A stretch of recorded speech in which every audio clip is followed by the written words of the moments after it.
লাকাদ কানা লাকুম ফি রাসূলিল্লাহি উসওয়াতুন হাসানা। আল্লাহ সুবহানাহু ওয়া তাআলা বলেছেন তোমাদের নবীর মধ্যে রয়েছে সর্বোত্তম আদর্শ। এরপরেও আল্লাহ বলেছেন সর্বোত্তম আদর্শ রয়েছে তোমার নবীর ভিতরে, এরপরেও আমরা বলছি হাজার বছরের শ্রেষ্ঠ মানুষ উনি, ওনার ভিতরে রয়েছে সর্বোত্তম আদর্শ। আর ওই আদর্শের আদর্শবান বানানোর চেষ্টা করছি আমার বাচ্চাকে, আমার ছেলেকে, আমার মেয়েকে, আমার সন্তানকে, আমার প্রতিবেশীকে। তাহলে সরাসরি আল্লাহর কথার বিরুদ্ধে চারণ করা হয়েছে কিনা বলেন? এই কথাটা বলার কি ক্ষমতা আমার ছিল? এই কথাটা বলার শক্তি কি আমার ছিল বলেন?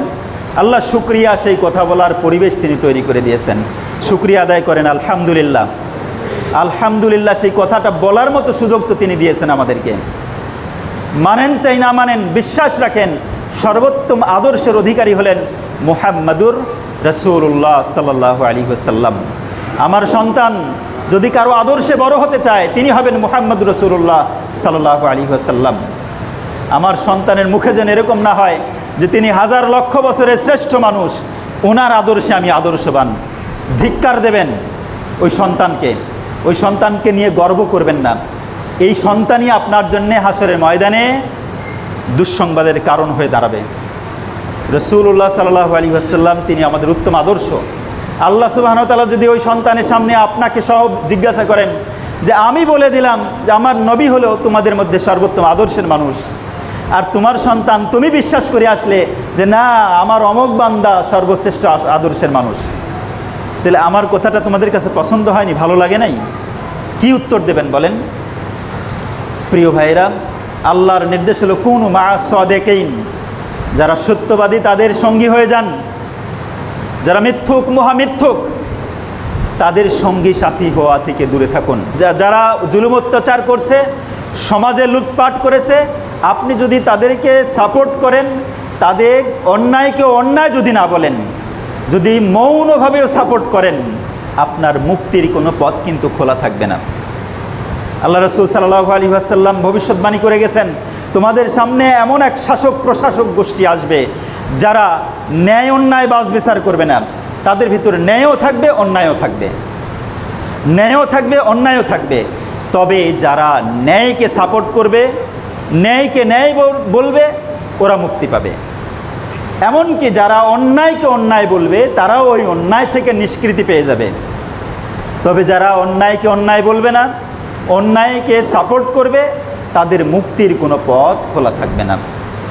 প্রিয় উপস্থিতি, এজন্য চেষ্টা করবেন, আমি আপনি মুসলিম, এই সামান্য সময়ের জন্য পৃথিবীতে এসেছি, অল্প সময় এখানে অবস্থান করব। এই সময়ের ভিতরে আল্লাহর নির্দেশ হলো আমাকে সৎসঙ্গী বেছে নিতে হবে। যারা সত্যবাদী, সত্য এবং ন্যায়ের পক্ষে চলে, সত্য এবং ন্যায়ের কথা বলে, আপনি আমি তাদের সঙ্গী সাথী হয়ে যাব।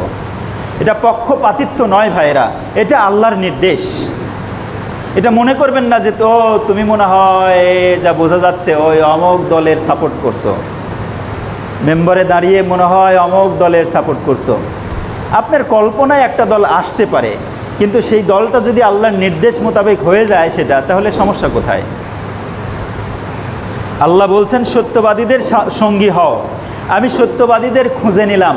এখন যদি ওরাও আল্লাহর হুকুমকে মেনে সত্যর পথে চলে, তাহলে সমস্যাটা কোথায় বলেন তো দেখি? এর জন্য আমি আপনি আমাকে সহ আপনাদের সবাইকে উদাত্ত আহ্বান রাখছি, সত্যিকার অর্থে যারা সত্যবাদী, ন্যায়ের কথা বলে, মানুষের উপর জুলুম অত্যাচার করে না, মানুষের উপর জুলুম অত্যাচার করে না, আপনি তাদের সঙ্গী এবং সাথী হয়ে যান।